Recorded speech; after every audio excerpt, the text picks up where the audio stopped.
Hey guys, Key from KegLand, and today we're talking about our new FermZilla Tri-Conical. Now if you're familiar with the FermZilla range, you'll know that the FermZillas across the board are all pressurizable fermenters just like this.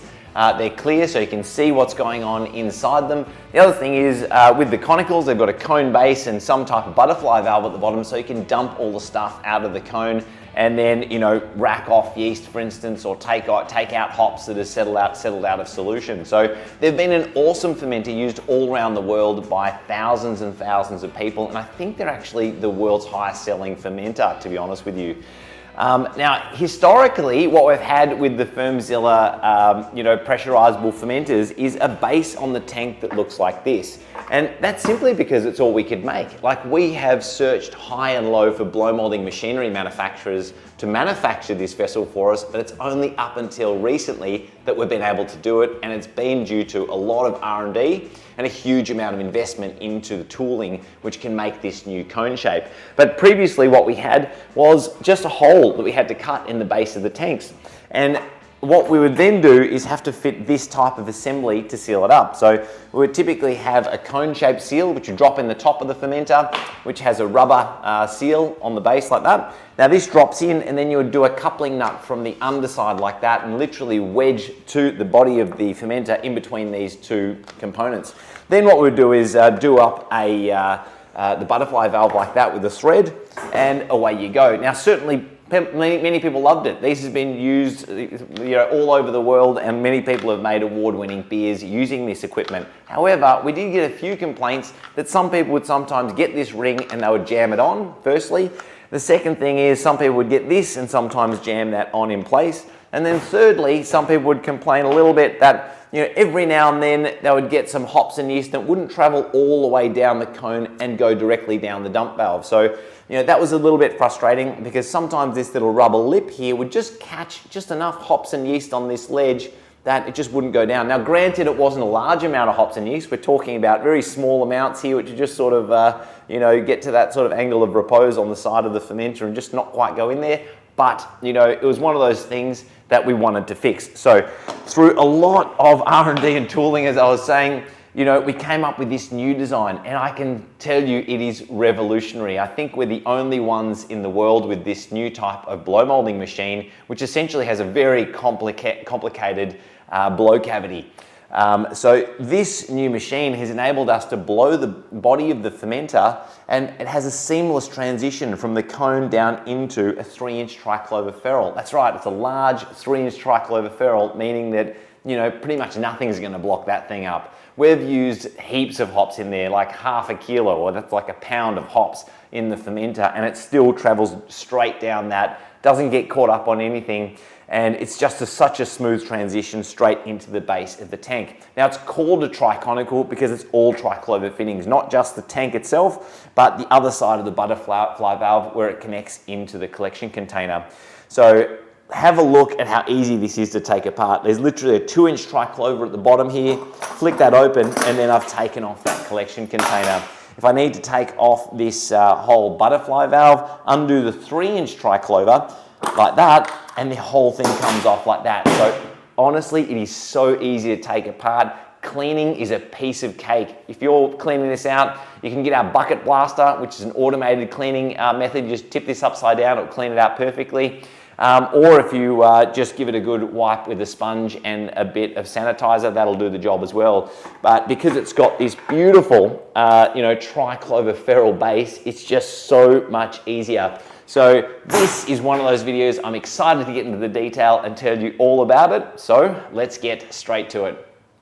Now on the base of the FermZilla Tri-Conical, the actual collection container, or flex container as some people call it, is exactly the same. The container itself is made out of Triton, so this can be boiled, and it's heat resistant. It's also very chemically resistant and quite strong, and BPA free, of course, just like the entirety of the fermenter. And on the ends of, or the sides of this type of fermenter, we've got the PCO 1881 thread. So as it comes as standard, this total assembly is all included. However, some of you guys might want to get some other accessories. The carbonation cap really is a must. It's a good idea to get a combination of some red and yellow ones. We have got different ones just so you can distinguish which ones you want to use for liquid and gas. Generally speaking, most of the guys in the office here use yellow for liquid, and then we're using grey for gas. It's just sort of easier to remember that way if we think of liquid gold and red for gas. Yeah, these can screw onto this collection container. Now, some of you guys might be thinking, well, why don't I just get the stainless steel ones? They're a bit more expensive, but they're stainless steel. And yeah, stainless steel is kind of cool and has its application, but one of the nice things we've been able to do with these plastic ones is we've been able to make a wedge seal. So it means that the seal under here is sort of molded onto the plastic, so you never have an O-ring or washer to fall out of place, or lose or wear out. And you can just screw this directly onto the side of the flex container. I should also mention that we have made some changes to this, this flex container as well to make this lip stronger. So notice previously some people would do this up and they could crack actually the edge of this PCO 1881 thread, but now because we've made this, made some changes here and made this stronger, that is no longer a possibility.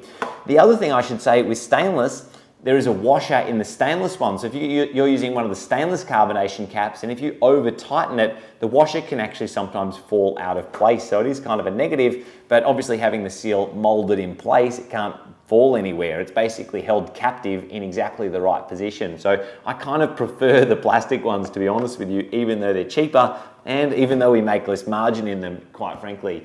So that's something you can screw on there. Now, when you put the gas post on here, it can be handy for a number of reasons. Firstly, what I can do is I could use this to put oxygen into my fermenter and then it would bubble up all the way into the beer itself, which is kind of handy. Or the other thing I can do is I can use it to purge the flex container. So, at the start of the fermentation process, it's advantageous to have oxygen inside the wort because it kicks that, yeast off to a really great start, and it means that population of yeast is going to grow to a larger population, so you know you're going to get that fermentation done.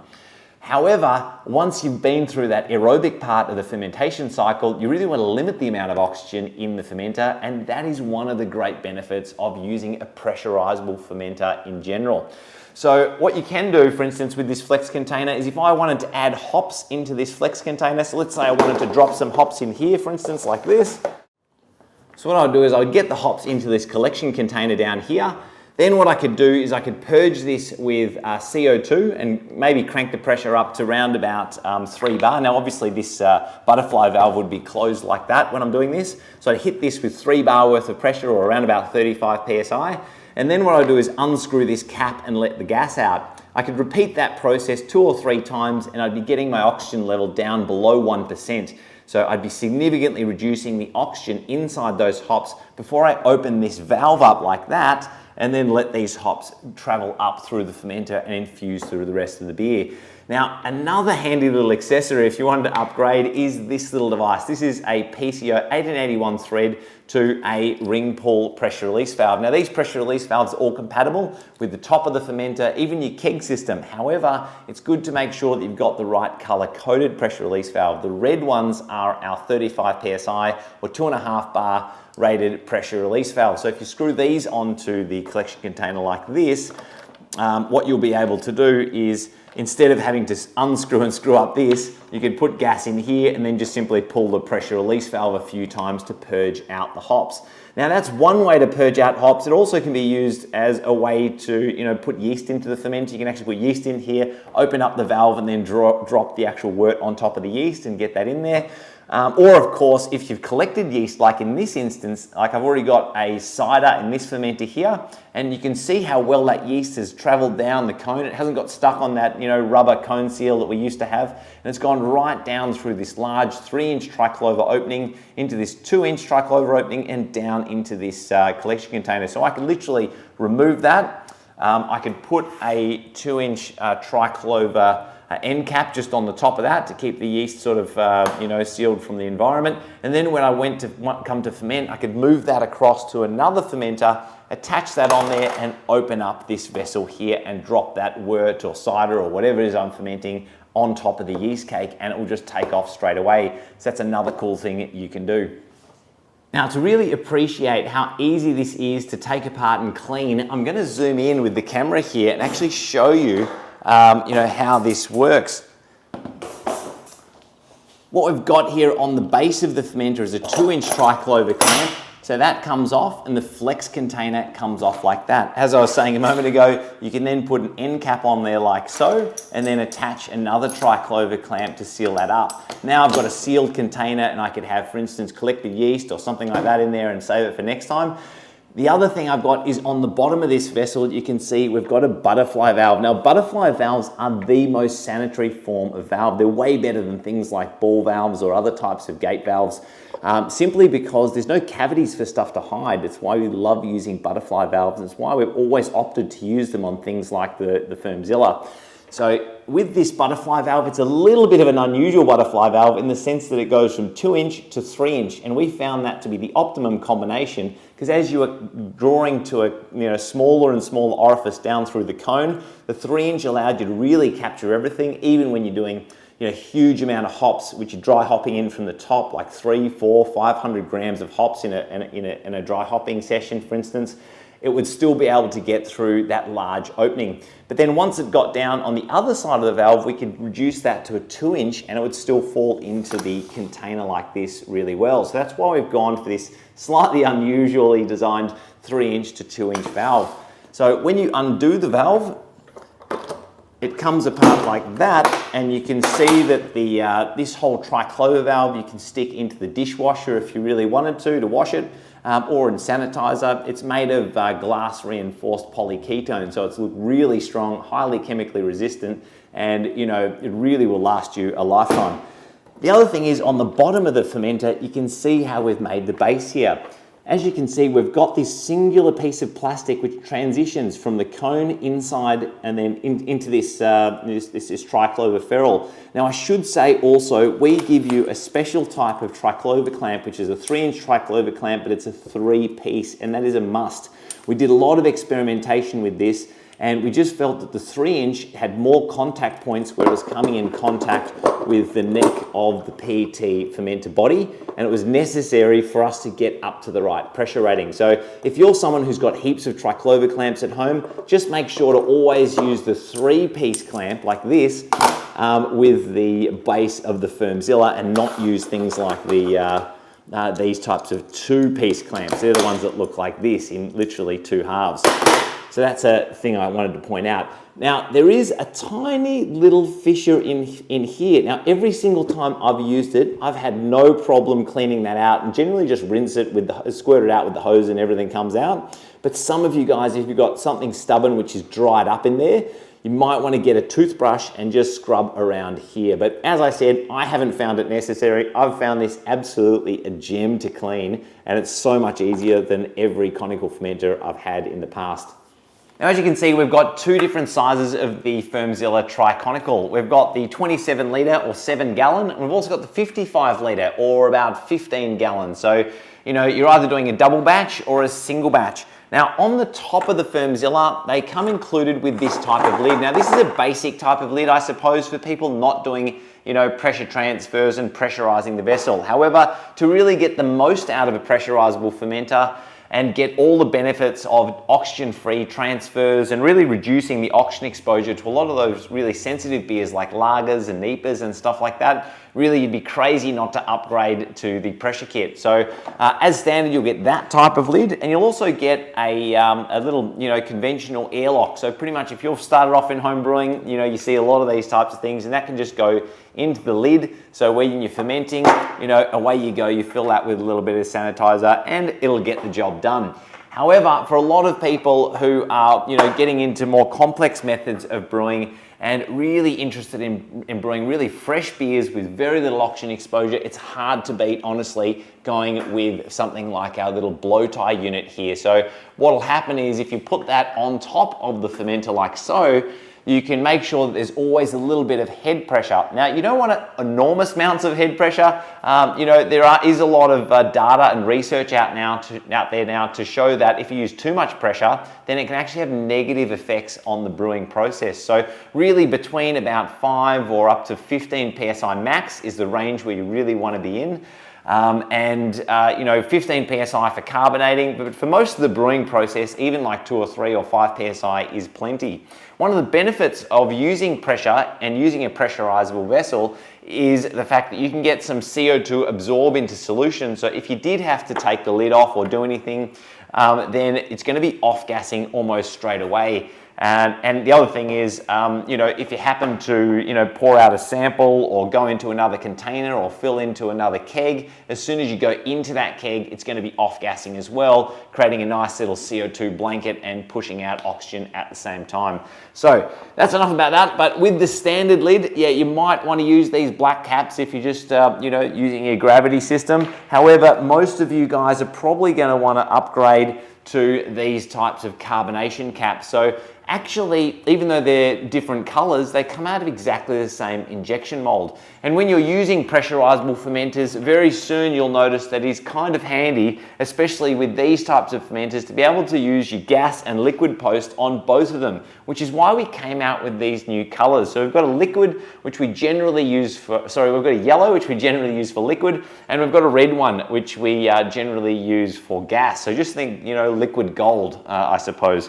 So how I normally set these up is with this dip tube. So it's got a floating dip tube with a mesh filter. That's really nice to have a mesh filter, I must say, because you know, if you're using a lot of hops in here, you'll very quickly find the hops will go up the dip tube and get blocked in things like these poppets and stuff like that. And it's incredibly frustrating halfway through a dry hopping run to then get hops all stuck through stuff. So you know, we've got this little cage, I guess you might call it, and then there's a float on it. So the beautiful thing about this type of fermenter design and this type of float system is this can sit always collecting the clearest beer at the top of the fermenter, because generally what you'll notice is the yeast will start to, you know, settle out. And let's say just wanted to rack off, you know, a few pints or have a drink out of the fermenter, you could actually drink this first bit first or rack that off into a keg even before the entirety of the fermenter has cleared up. So to connect this, yeah, what I would do is get this lid, pull this off, and then screw on the yellow carbonation cap like so. And then the silicon dip tube would just push onto the base of that barb like that. So look, there's not really a need for a hose clamp under here because it's not under, you know, a significant amount of pressure. It's really the only pressure difference between the bottom and the top of the tank, you know, being exerted on that joint. The other thing I should say is when we send out these types of silicon dip tubes, these come longer than what you need. So if you have too much silicon dip tube here, you'll end up with this all sort of, you know, winding up in there, and it actually fouls itself up. So it's really important when you first get the silicon dip tube, we make them really long so they can even fit our 60-litre all-rounder fermenter. So that's the one that doesn't have any valve at all, and that's the tallest one. But if you've got any of the other fermenters, you will have to chop this dip tube down to a shorter length. So this one's already done, as I said before, so that goes on there like that. And then what I'll do is get my red carbonation cap and screw that onto the other side like so, and whack this on the top and secure it with this ring here. So that makes for seriously an amazing fermenter. You know, because it's completely clear, I can see what's going on, I can see that yeast settling out, and in many respects, I prefer using this type of fermenter than even much more expensive stainless steel fermenters, just because you can see everything that's going on, and it really increases the speed at you learning the process and learning what's going on under the hood.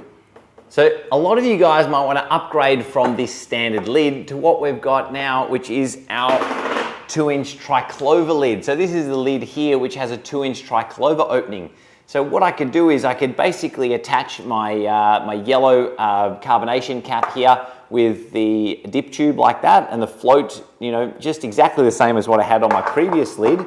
Then what I would do is attach this neck ring like that and put this on the fermenter. Then what I could do is get my red carbonation cap, screw that on the other input, and just like my other lid, I can put liquid out here, and then, you know, I can attach a spunding valve or something like that onto the other post. The nice thing about having a 2-inch Triclova opening on here is instead of having to remove the whole lid every single time, what I can do is just, you know, take off this, you know, 2-inch end cap like that. So I can undo the Triclova clamp, remove that end cap, And because I haven't got a huge opening here, I'm not getting as much oxygen into the fermenter. So I've just got a little small opening, and that's really plenty to just pour in a bag of hops or pour in some yeast. Still, the large opening's nice for when I want to, wash the fermenter out and, wipe the insides down and get that krausen off there. However, for a lot of additions, that is going to be perfectly, fine and all you need. The other thing I wanted to point out though is we've got another cool accessory called a hop bong, which is just in the process of coming into stock. So the hop bong looks like this, and it literally looks a little bit like a bong, which is why we call it a hop bong.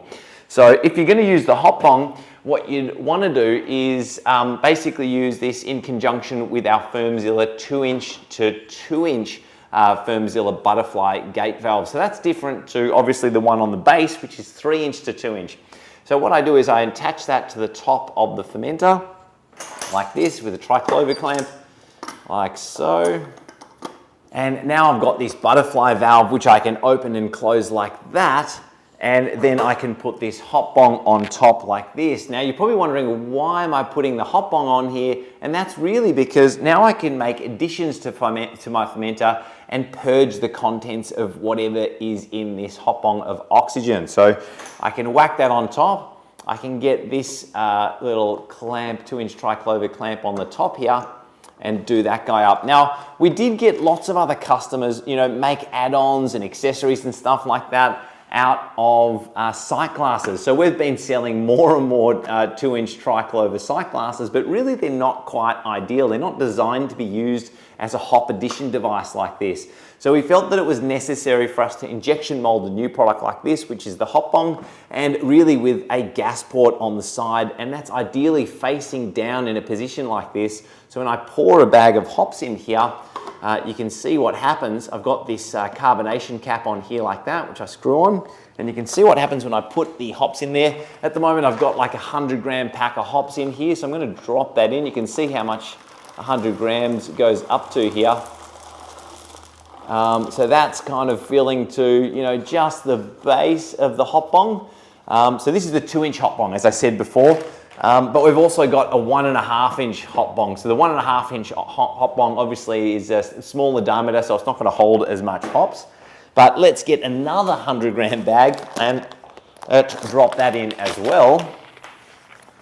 So you can see now, even with a couple of 100 grams of hops, we still haven't even filled this bad boy up right to the top. I could probably put another, maybe 30 or 40 grams in there. So yeah, that's the hop bong assembly. And then the last thing I'd want to do is put a cap on this. So you could use an end cap like this, but that would be a little bit annoying because every time you try to purge this with gas, you then have to undo this to then release the pressure. But we've got another device, which is our 2-inch Triclova to PCO 1330, PCO 1881. So this is like a cone-shaped little adapter here. And then the other thing we've got is that same PCO 1881 to the pressure release valve. So this is my preferred option. And if you screw that on top of the fermenter like this, and then secure with a Triclova clamp again. So once again, that 2-inch Triclova clamp on the top there. And now I've got a really, really handy assembly. What I can do is hit this with CO2, purge that gas out of there by pulling this pressure release valve on top like this. And then once I feel like I've got this sufficiently purged of gas, all I have to do is open up this valve here. And as you can see, that hops with a few movements of the lever, all drops down into the fermenter. So that is the best solution, honestly, to get dry hops into the fermenter at the end of a fermentation.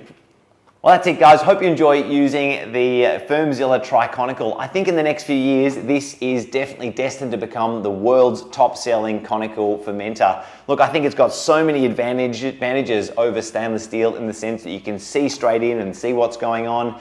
It's pressurizable to a significant pressure where you can carbonate and force carbonate in this bad boy. And really, it's so easy to use, and it's never been as easy to clean out. We're also working on heaps of other accessories. And if you want to hear about those accessories or anything else that's coming out, definitely hit subscribe now. Bottom right hand corner, hit subscribe, and you'll hear about all the cool new gear as it gets released. The other thing that would be really handy is if you share this video with your other friends. If you've got a friend who's, stuck using some old plastic container for a fermenter, share this with them and show them how cool this fermenter is and how much you can do with it. Conical fermenters have never been easy to use and never been easier to clean out and never had so many cool accessories that you can buy with them. Lastly, if you haven't already, join our homebrew community group. We've got a Facebook homebrew community group with lots of people on there sharing tips and tricks of how to get the most out of the gear. So sign up now, and that's it for this video. See you guys next time. Bye.